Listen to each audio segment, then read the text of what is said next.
Namaste and good morning. How are you today? Good.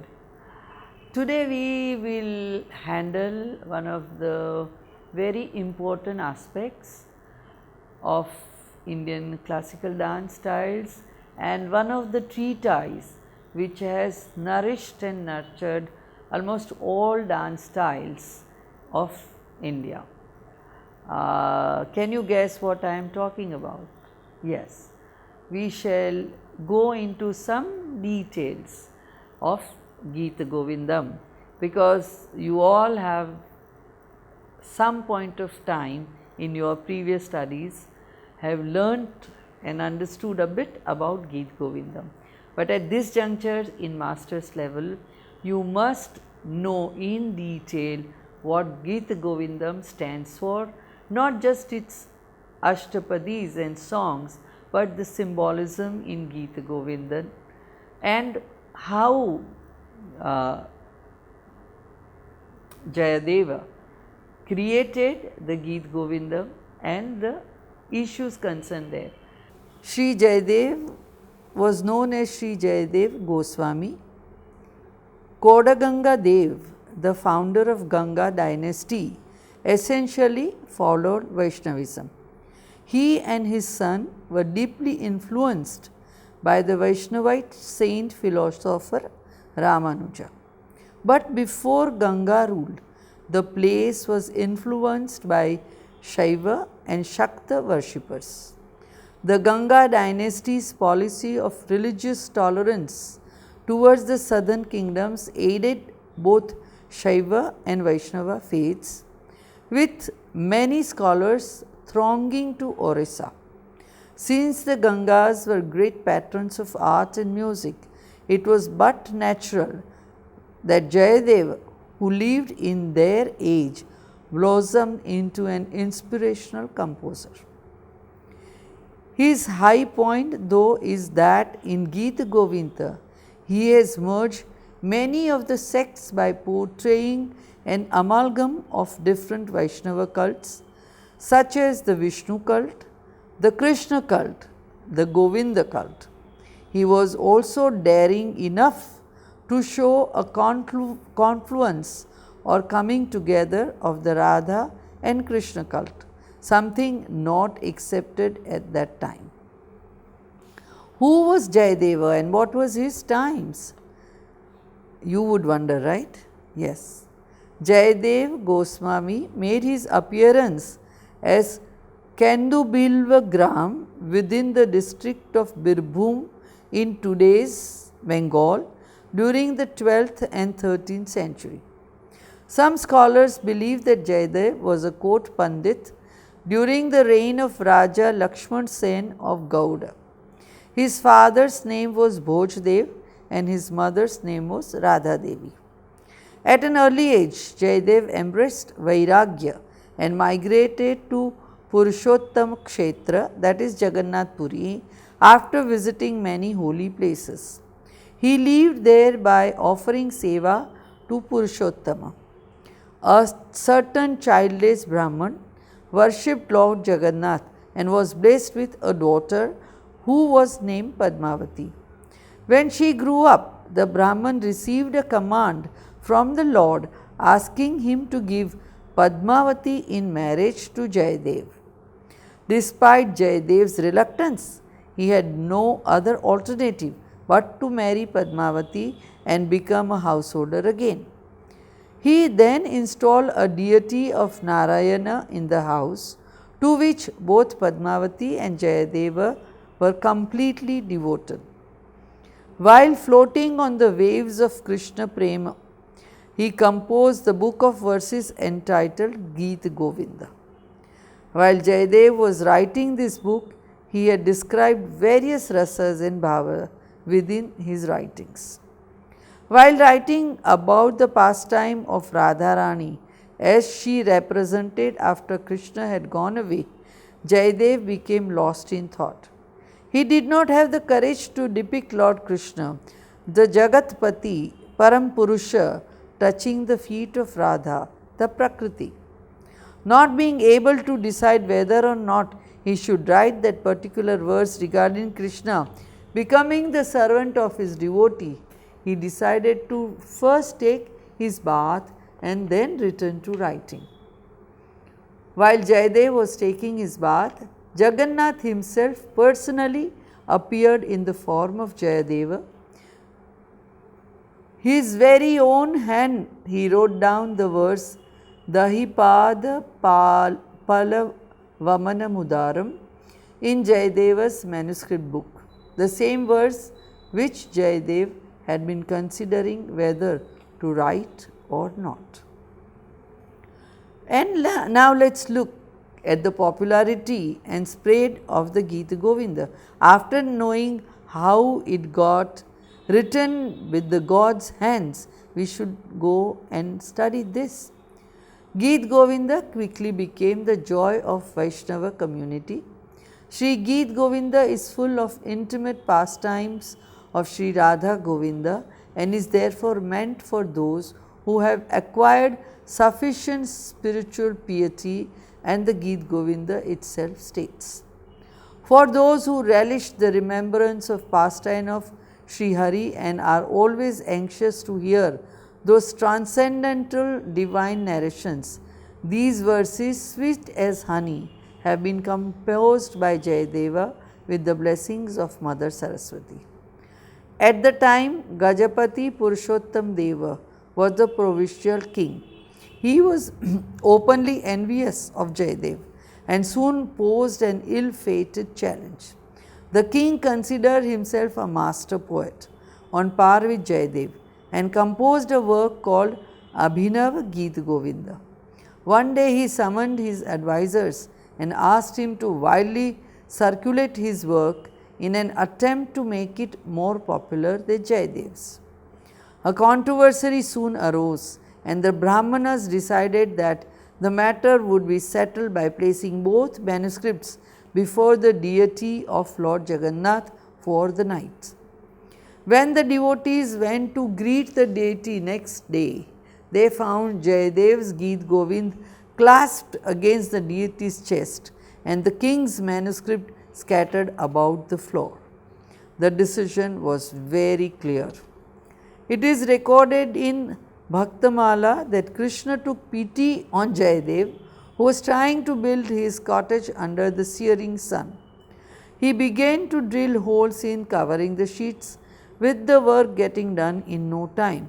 Only later Jayadev realized that he was helped by Lord Hari and offered humble prayers to him with renewed devotion.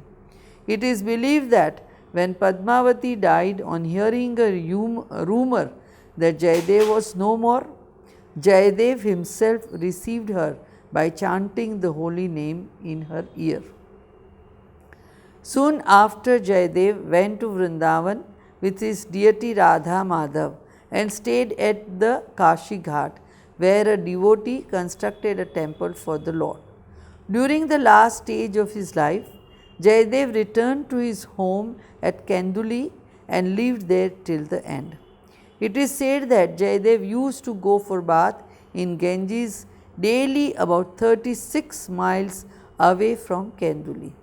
One day he was unable to do so, and to alleviate the distress of her devotee, Ganga Devi came roaring in a stream up to the village.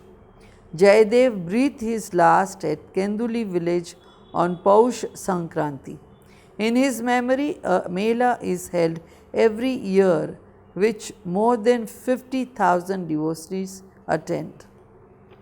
Jayadev's numerous contributions are to be noted. The fame of Gita Govinda spread wide and wide. The book has been translated into Hindi, Bengali, Oriya, Assamese, and also in many other foreign languages. The following persons have written commentaries on Gita Govinda: Udayan Acharya, Kamalakar, Kumbhakarna Mahendra, Krishna Datta, Krishna Das, Gopal, Chaitanya Das, Narayan Bhatta, Narayan Das, Pitambar, Bhagavad Das, Bhavacharya, Manika, Ramaratna, Dikshita, Vishweshwara Bhatta, Shankara Mishra, Sri Harsha, Hridaya Varnan and others. Beside this, two books of Tika entitled Valo Vinodini and Vachana Malika, they are the treatise and the commentaries by some unknown authors are also available on Geet Govinda. Jayadev Goswami also composed a book named Chandraloka. Many English translations, the sacred and the profane and such, are also of Gita Govinda. Apart from the Geet Govinda, Jayadev popularized the Dashavatara, the 10 incarnations of Vishnu, in another composition, Dashakriti Kriti. Two hymns, possibly composed by Jayadev, have been incorporated in the Guru Granth Sahib, the holy book of the Sikh religion. The hymns are written in a mixture of Sanskrit and Eastern Apabhramsha. There are records narrating how Jayadeva's work had a profound influence on Guru Nanak during his visit to Puri. Furthermore, many credit the popularity of the classic Tribhangi, the threefold posture of Krishna playing the flute, to Kavi Jayadeva. He also institutionalized the Devadasi system in Oriya temples.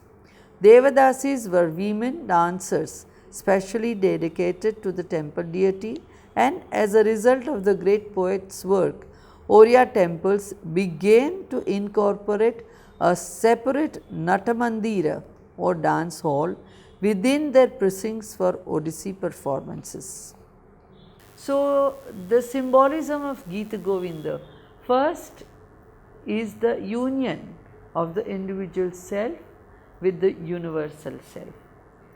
Jiva Brahma Aikya Vedanta Rahasya, or the union of the individual soul with the universal soul, is in brief the theme and essence of Gita Govinda. Radha, the Nayaki or Jivatma, Krishna, the Nayaka or Paramatma, and Sakhi, the friend or the preceptor who leads the devotee to the path of mukti or liberation, are the main three characters of this poem, right? The mutual love of Radha and Krishna represent the concept of Madhura Bhakti, that is the adoration of the God, which is the essence of Vaishnava cult. In a departure from standard religious texts, Gita Govinda is not centered on the God, but it is on the relationship between Radha, the human, and Krishna, the superhuman character. This is the story of two opposites merging together. The initial situation, conflict, is shown through the eyes of Radha, then Krishna, then Sakhi, who is the go-between Radha and Krishna, and finally all gopis. Life and environment represented by the Sakhi, gopis, forest and seasons, all are necessary to understand what is right and what is wrong. Human love sublimated to utmost level, so it becomes comparable with the love to God. This story is told by the poet, his wife and the God himself. John Higgins, in his book The Music of Bharatanatyam, defines love as Hindu conception of love as both passion and freedom from passion. When the tide of unfulfilled passion threatens to overwhelm her, the heroine seeks refuge in the state of spiritual tranquility, altogether free of distress. The implication seems to be that one may acquire real knowledge of God by first undertaking the tortuous search for human love. Mutual ecstasy of impassioned lovers is the only experience comparable to the final union with the God. In the embrace of his beloved, a man forgets the whole world, everything both within and without. Thus, Krishna sporting with the gopis has two sides. He appears to be as the one who experiences romantic love, the most exalted experience in life, and who gives experience of romantic love in its highest and the most intense form. In Jayadeva's environment of springtime, Sarasa Vasanta Samaya, Radha and Krishna are vehicles, Vibhava, for the universalization of erotic Shringar Rasa. These youthful figures with gleaming flesh and lotus petal eyes manifest signs of emotion, Vyabhichari Bhava, Sattvika Bhava, to communicate the passion of their union and separation.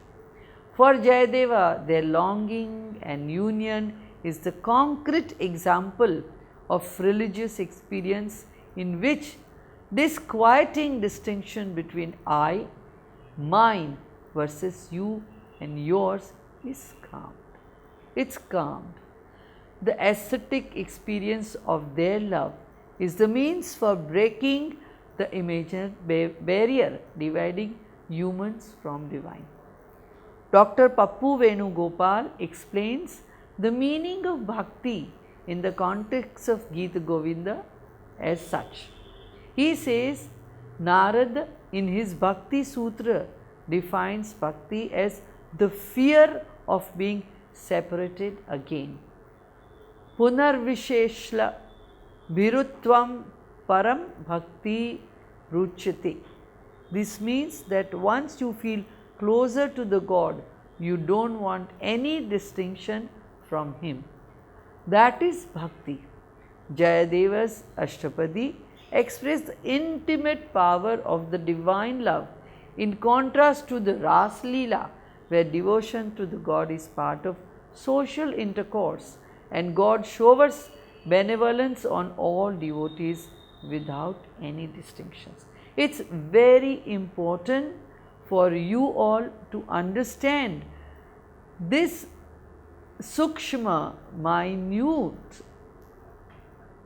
analysis of Gita Govinda for it to take further in your abhinaya. Because unless you are able to put distinction between this love and that love, your dance would not flower up the way Gita Govinda is supposed to. Rasa Leela or Rasa Krida. The point of God playing with feeling of human being is to evoke hidden power of love, to let it pour out free in all intensity and to direct this power to highest level of existence. Another side of Leela or the play is the emergence of creative due to the release from boundaries of necessary. According to Hindu beliefs, such human belongs to divine sphere. Free spirit creates not because of necessary, but because creation is its nature. He seeks no purpose, no reward, no goal. In Hindu cult, particularly in bhakti cults, the mark of a great devotee is often the uselessness of his life. Saints do not act according to the laws of cause and effect, so their actions appear motiveless and aimless. Indeed, they are in many ways like the gods because they do not work but play. The saints have transcended the human conditions and have entered the divine sphere, and an important indication of this fact is the spontaneous and superfluous nature of their lives. As in the Ras Leela, you will see Krishna with cowherd girls. Gopis are embodiment of plurality. God is the unity and the gopis are parts of the unity. God recreates Himself and the formlessness or one form is seen in the multiple forms and emerges back in the formless or the one form. This is the symbolism of Ras Leela. Krishna as coward is spontaneous, irresponsible and free. So his love for the cowgirls, free and voluntary. His whole life among the cowgirls is simple, natural and pleasing. Cowgirls adore Krishna as through him they feel all pleasures of life and sheer joy of being alive. Krishna's flute symbolizes the call of God, which calls the souls of men, the cowgirls, to forsake their worldly attachments and rush to love him. In the circular dance of Ras Leela, by inducing every gopi to think that she and she alone was his partner, Krishna was proving how God is available to all. In deserting their husbands and homes and willfully committing adultery, Radha and the gopis were therefore setting God above home and duty. They were leaving everything for love of God and surrendering their honor. They providing the most potent symbol of what devotion means. Radha, the name of Radha is derived from Sanskrit Radhas, which is Vedic literature means perfection, success, wealth. Thus, Krishna became the Lord of success, Radha's Pati, by winning Radha, the female personification of Radhas. There are no direct references to Radha in Harivamsha, Vishnu Puran and Bhagavad Puran. Radha is mentioned by name and referred to in Brahma Vaivarta and Padma Puran, which is written later after 12th century.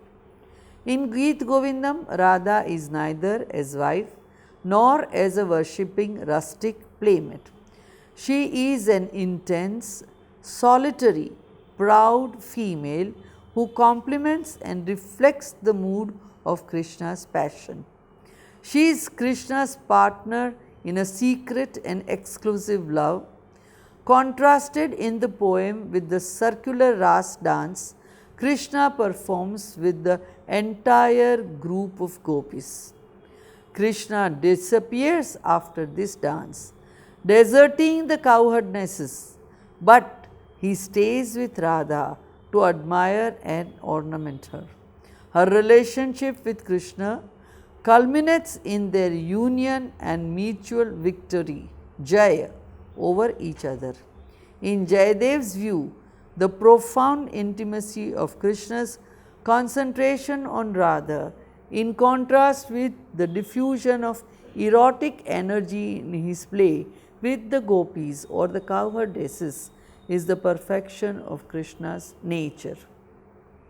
Radha's personality itself makes her to fall in love, suffer torture of ambivalent feelings, and finally, empowered with love and attachment to her beloved, to overcome possessive and illusionary intentions and reunite with her beloved on the higher level of understanding. Here, Sakhi comes into picture. Intensity of love relationship supersedes all other connections, parents, relatives. Yet, close friendship with somebody who understands you better than yourself is a special relationship. That is the Sakhi, who knows everything about you and still loves you. Now Sakhi supports Radha's steps back to her beloved, this time in real life. Thus, the context of the plot of Geet Govinda is given, and there the drama begins. The story of Radha and Krishna, estrangement caused by his love for other girls, Radha's anguish and Krishna's neglect, Radha's sorrow and Krishna's regret, Radha's withdrawal and Krishna's remorse, and finally, the mutual rapture of the two, which brings them back to each other, making thus their love complete. So, as you see here, the understanding of Krishna, Radha, the relationship between the two of love and union is a must for doing and performing and learning any ashtapadi. Now we go further to the what is the significance of Dashavtaram as the Purvaranga. It is said that the God creates this world, enter into it, and like an actor who assumes different roles on the stage, performs various acts. This is said in Bhagavad Puran. Jayadev, who is also one of the names of Vishnu, meaning Lord of Triumph, composed his poem to be danced before Lord Jagannath at Puri. The poem was composed purposefully for being staged as a full-fledged dance drama. The inscriptions certify this fact. Gajapati rural Prataparudra Deva in inscription at Jagannath temple of 1499 AD states that Geeta Govindam Nat should be performed before the deity by dancing girls. The Dashavtar Ashtapadi appears at the beginning of the poem and forms Purvaranga of the dance drama. In refrain of the Dashavatari Ashtapadi, the Lord is addressed as Jagadisha, which means Lord of the world, and indicates Krishna as cosmic supreme soul. Puranas describe the use, dance, drama, music, etc. to appease the gods. Bharata Muni says that drama is the best service one can offer to Vishnu. The gods are never so pleased on being worshipped with scent and garlands as they are delighted with the performance of the drama, is written in Natya Shastra. In Bhagavad Puran, Vishnu says that the devotees should on festive and religious occasions enact his leelas, that is, playful activities often denoting dances, before his image in the temple. Correspondingly, temple worship ritual comprised dramatic performance via dance and music. Thus, worship of Dashavtar influenced and fostered development of numerous dramatic forms. Now we also should look into the structure and form of the Geeta Govinda. As you very well know, Ashtapadi of Geeta Govindam are examples of ancient prabandhas, compositions which were used in ancient Sanskrit dramas. Unique character of this poetical composition is that it was composed specially to be staged as dance drama. Jayadeva mentions the names of the ragas and the talas of each Ashtapadi. There are 72 verses included in the Geeta Govinda, followed by 24 Ashtapadis. Each Ashtapadi is started with a Dhruvapad, one of the 5 essential anga or constituent parts of a prabandha. This kind of corresponds to Pallavi, refrain in the Carnatic music.